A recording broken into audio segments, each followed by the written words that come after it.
Cage Minds, Micah Frankel. Right now, we're joined by one half of the LFA 67 main event, Daniel the Predator James. How you doing, sir? I'm good, man. And yourself? I'm doing well.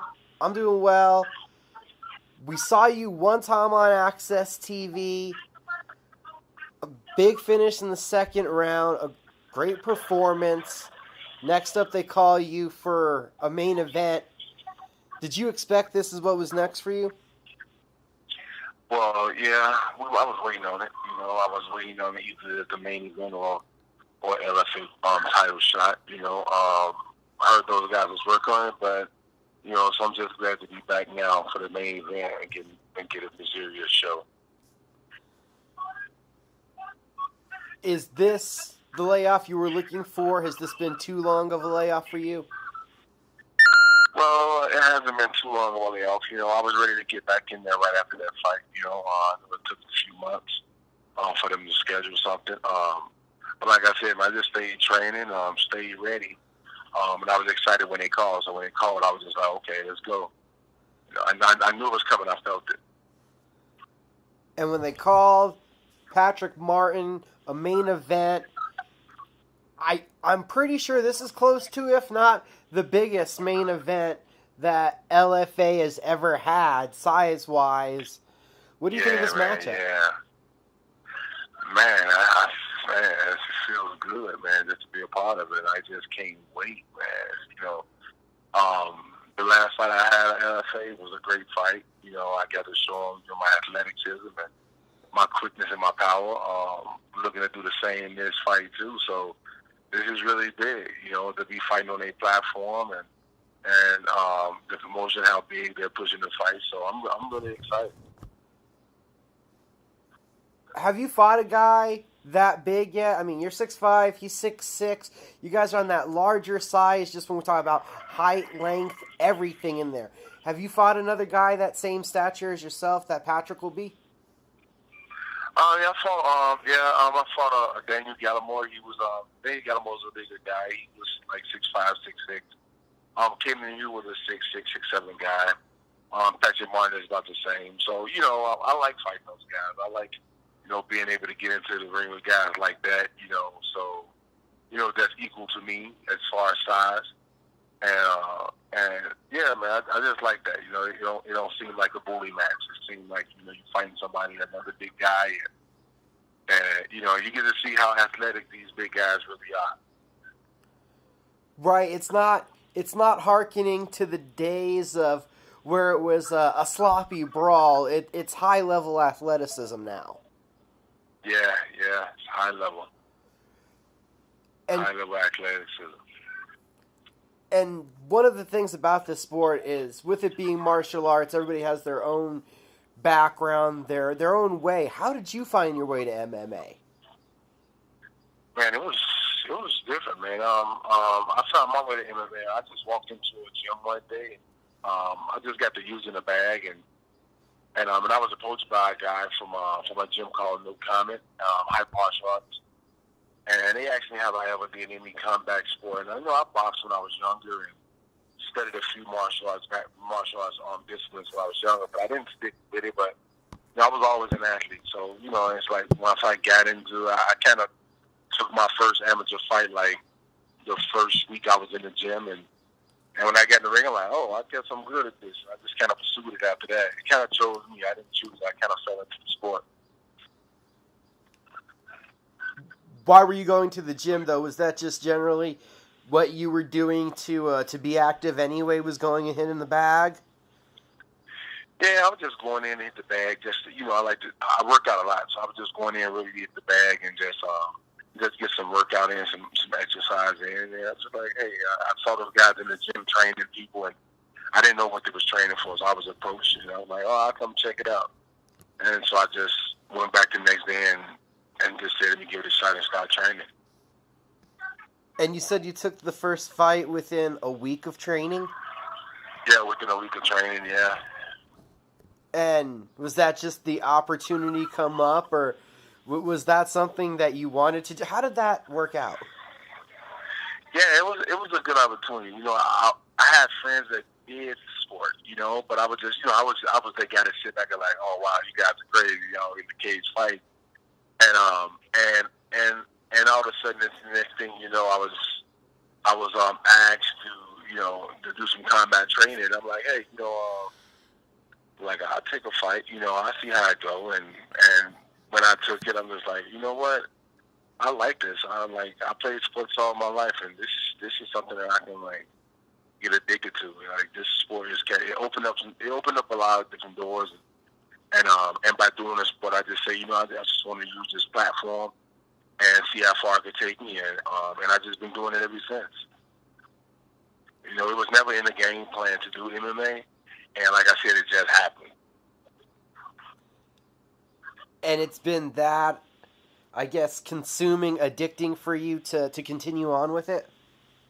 Yeah, it's been addicting for me to just continue on with it, man. I just, after every win and just everything that I've been doing with the sport, and I just like, wow, just the training, the consistency of training. I love a challenge.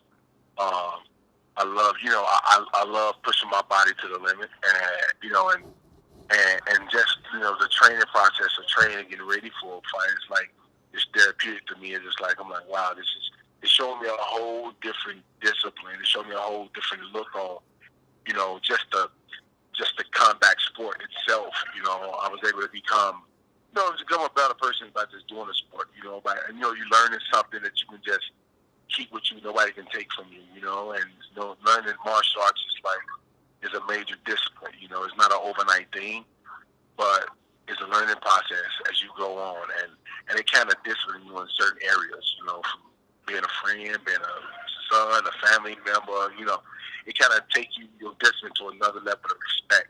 You get a different type of respect for everybody and yourself by doing it, if that kind of makes sense. Almost kind of sounds like you started doing this sport and you've gradually become a martial artist while doing it, kind of unexpectedly almost.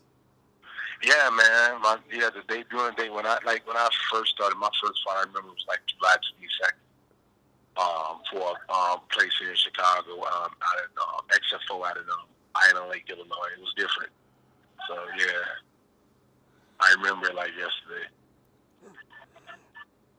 Did you expect when you started going to the gym, when you took that first fight, to transition into years of work and dedication and this journey you've been on? No, actually, I didn't, man. I didn't think I was doing it. Doing it for it's 5 years, and it seemed like it was forever. But I just stuck with it, and I got, I didn't watch MMA on TV at all. I watched like old DVDs and old tapes of like the old UFC, like Hackney and all those guys. But there was no weight class. I'm like, this shit is crazy. And I watched that stuff, and after a while, I just like, I started watching. Later on in my career, I started to watch, MMA, and I became a big fan of Bellator first, and I was like, wow, that's a tournament. I love it. They had the big boys, in the tournament going at it, and I was like, well, that drove me crazy, and I'm like, I want to do that. I want to fight at the highest levels, and then now it's, getting all this and looks now, it's like, I'm ready. I'm ready to do whatever now. So I'm ready, after this fight, man. Hopefully I can jump in on one of those UFC cards, man. I love to do a Chicago last minute June 8th. I'll be ready for something like that, after a big finish in this fight. So yeah, man. So that's my game plan. You feel it's coming, a victory here, and it's either the title or that UFC call? Yeah, man. That's what I plan. I plan on, finishing this fight, getting me a UFC fight. If I get called back for the title, I do that, but, whichever one comes first, I want to be ready to take it. You had mentioned Bellator was the first one you became a fan of, and I saw you got to make the pro debut with them. How satisfying was that?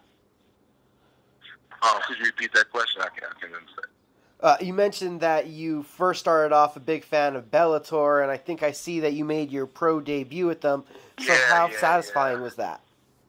That was satisfying, man. Just to be an up and coming heavyweight and making that jump to Bellator. It's like, oh wow, Bellator just offered me a fight. And when I finished the fight, Bellator came and asked me right again. So when I got the ring, like, hey, what's your next month looking like? I'm like, I'm ready to go. The fight didn't work out. Guys had change of plans. Some people was injured and stuff like that. So I just got tired of that, and I just said, let me just keep moving on, man. And I was, and then I just wanted to explore other options. And then I thought about the UFC. I said, no, I want to fight on the Super Bowl.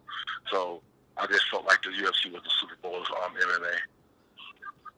And we've seen you demonstrate your power in your debut in the LFA. But from looking at your record, it's a diverse game. A couple Kimuras, a rear naked choke. How well-rounded do you feel your game is? Yeah, I believe my game came a lot well-rounded. Once I got to learning jiu-jitsu, I kind of like, whoa, wow, it was new. It's like getting a brand new toy for business. I'm like, oh, I know how to do some jiu-jitsu now. Kimura was like my favorite thing to do. I see Frank Mir a lot, and I'm like, oh man, this dude is big and he can submit people. And then I just kind of picked up on the jiu-jitsu and started learning like judo and stuff like that. And I just got fascinated with my style now. It's like, wow, I'm really becoming more of a well-rounded fighter rather than just throwing hands and looking like a bully. I didn't want to just be the big dude. I wanted to be the athlete. I wanted to be, this guy's big, but this guy got hands. He throws combinations like a 175er. He got submission games. I want to be comfortable going on the feet and into the ground. Even with that ground game, throwing the hand still your first option? Yeah, well, ground game is not my first option. My first option is to keep it standing, But it's just, my ground game is always, it's just like one of my go-tos. It's like, you got to have a lot of things in your arsenal. I just want to have something in the holster. So if they do go to the ground, I'm like, okay, I'm ready, So I'm ready to get to the ground and just move and slither and just, what I'm saying? I want it to be hard to catch and hard to maneuver when I'm on the ground, so I can just catch it with something. So, I don't plan on I'm not the guy that's going to say, hey, I'm going to go take him down, But, I mix things up and everything. If the guy to engage, I go for a takedown. But other than that, I like the fight to stay my way. If it could stay standing, it stays standing. If it goes to the ground, I'm ready for that too. So. And what are you able to read in? How are you able to assess your opponent with the start of a fight normally? To assess my opponent, I know it's kind of weird. I really don't watch my opponent's game, get films or any fights that they have. It's the heavyweight game. You got to keep your hands up. I just know every heavyweight coming to fight, and they say they're a striker. They say they're a stand-up guy. Until it's time to go. Everybody at beast time until it's time to do a real beast do. I just go get ready for the fight, ready for the opponent. Whichever opponent it is, because the opponent can switch any day. So I just get ready for whatever, man, and just go in and do what I got to do.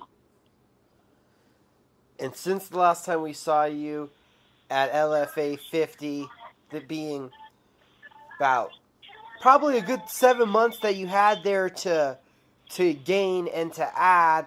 How long has the camp been, and how much time did you spend from the last fight being able to even to add and to evolve your game? After my last fight, I went to train the next day anyway, so I never take long breaks. When I get out the ring, I go right to the gym and train. Coach will tell me, hey, just take a day to relax. Either I'm in the gym hitting the bag, or sitting down watching coach drill. I'm always ready, so I went right back to the gym to start training because I was just like ready to go for more. And I just went full blown. Picked up a few things. With my striking and with my jiu-jitsu. Learned quite a few more throws. And I just kind of take, I'm the type of person, I learn the submission. I might learn a throw or two a week. And I try to mix up the boxing style a little bit more to become more, there's different types of boxing styles like American, Dutch style, traditional Thai. I try to add all those components into one and just execute. So I just stay ready, man. I just, I stay ready. I don't sit on the couch. I work out all the time, so it's like I'm ready to go. I keep the tank loaded, and and I just when I'm in the ring, I just like want to leave everything out there and leave it on 87. That's all. So then coming up for LFA 67, Patrick Martin, you don't study the film, you don't look into your opponent, right? Yeah, I really don't. I see the social medias. I see guys working in the gym. I see what they're doing with their coaches sometimes. But, all that can be different for the show. Some guys can put a video up of them doing certain things or working certain techniques just to kind of, throw a loophole or something like that. I just say, you know what, hey, I analyze my opponent when I see him. When I see him, I kind of view him, and when the bell ring, I see how the person come out. If he's dropping his hands low, if he's looking like he's a leaner, I try to take those things right there and try to pick them apart. And I say, okay, you leaning this way. Okay, I try to just, I try to watch the movement and see what kind of entries I can create to get the job done. So that's how I do it. Like I can sit and say, okay, he's a striker. He won most of his fights in his feet by TKOs and knockouts. Okay, hands up. Okay, if he's a guy that got submissions on his record, well, I be careful when I go to the ground too. So I got to make sure hands are in, and I'm moving and I'm properly executing what I should be doing. So I won't get caught into nothing crazy. It's a big fight coming up at LFA 67. A while since we've had heavyweights in the main event for LFA. Daniel James, why do you do this? Why are you competing? What's your motivation? What inspires you? Man, my motivation is my city, man. My motivation is my city, the people around me, man, the people that's in my day-to-day life. Anybody I can reach and touch and change, I just, being in Chicago, man, there's a lot of things that goes on, and, you see a lot of things on the news and the social media about gun violence and murders and stuff like that. So I just want to use this platform that's bigger than me, because the fight is bigger than me. I know everybody else getting ring like, hey, I got to get the win. I'm gonna fight, to get to the UFC. With the UFC or not, I'm saying, I'm still changing lives. Through this combat sport, by me using this as my platform, and this has happened to be my platform. Every kid's not going to the NBA or NFL or anything like that. I just want to show a kid that, like, learning martial arts, doing something like this, you can become a better person, better student, child, friend, and so forth. You know what I'm saying? So me using this platform, man, just helped to change lives. Right now, Chicago's going crazy for what's about to happen. So I'm just happy for that, man. I'm just really just getting the feedback and the energy from my city, and and what I'm doing. The good jobs, and keep going, big fella, and I appreciate that. The little, the fan mail and the contacts that I'm getting through social media. Like, man, you inspiring me. That's really big. Well, that's big. That's bigger than you. We really changing, touching somebody. You're showing somebody that you can do anything you can. Just put your mind to it and just stay focused and stick with it. You know what I'm saying? You don't have to give up on everything. You know what I'm saying? You don't have to give up on anything. You know what I'm saying? That's, I refuse to use the word can't. You know what I'm saying? So I'm just going to just keep doing what I'm doing and showing people that, like, hey, listen, I'll fight for you. I'm going to fight for the city of Chicago. You know what I'm saying? Chicago don't have to, we don't have to stress about a lot of things, man. I'd rather fight for the city of Chicago through MMA and show them that, like, hey, this is a sport. You don't have to be the mean guy. You don't have to be the butt talker. You can embrace another opponent after a win or after a loss. It don't matter what it is. You always can just be better. You know what I'm saying? The way you carry your stuff, it's not how many moves you have. It's not how hard you punch. If you want to be a star starts with the way you treat people and the way you carry yourself. You know what I'm saying? So that's my whole purpose of this sport. You know what I'm saying? My purpose is not to get likes or views. My purpose is to just reach and change something, be much of a role model with the sport. Even though it's a combat sport, to be a role model in a combat sport, it's a hard thing to do because most people won't consider that. You know what I'm saying? Talk about doing it for all the right reasons. If I had a little like clapping sound effect, I'd start it like right now. That was awesome and well spoken from the heart, sir. Um, Come LFA 67, what kind of performance are you expecting of yourself? What kind of performers that I'm looking for? Yeah, what are you expecting from Um, yourself? well, actually, I'm expecting to go in and pick the guy apart. If I can touch him, the first time I touch him, I expect him to fall. Um, if we tangle up and we go to the ground on occasion and everything, I'll be ready to look for submission. I don't want to be in that alone. I get my gas tank is awesome. I can go the distance, but I gave LFA a great fight last time. I just want to show him that hey, I can get it over with super early too. So if I can just get it over with early, man, and so everybody can go and celebrate, and chill out with the LFA family, and and just have some fun, Awesome, awesome. I'm expecting a fun fight. I'm sure everybody in Chicago already knows, but can you fill the rest of us in on how we can keep up with you on social media? Yeah, my social media, man. My Instagram is djames. That's DJAMES 2600. My Twitter is djames1981. My Facebook is Daniel James MMA. You can find me there. Yeah, so those are my social media handles that you can find me, and also my website. It's a website, fitfightmotivation.com. So yeah, that's a website that I have. So yeah, I look forward to getting feedback from those people out there that want to follow me, man. And I'm the guy that I follow back to. So, I like to talk to people and let people and see what people are doing and let them as well as see what I'm doing. I can't let you go when you mentioned that you have a website and you kind of just left it there. So fill us in, give us a little more. What happens on the website? What is it? Well, the website is pretty much I just post fight dates, things that I do in my day-to-day life. I teach fitness to a lot of people, helping people change lives through fitness, inspire, motivation, and lead. I try to train people to become leaders. I like to mentor kids and work with kids, giving back through fitness through kids. Any young athlete that's looking to train, I let them come into the gym and I take them through athletic training workouts to help them get better and better at the sport. So yeah, those are the things that I do. Awesome, awesome. Did you have anybody else that you needed to thank or shout out to?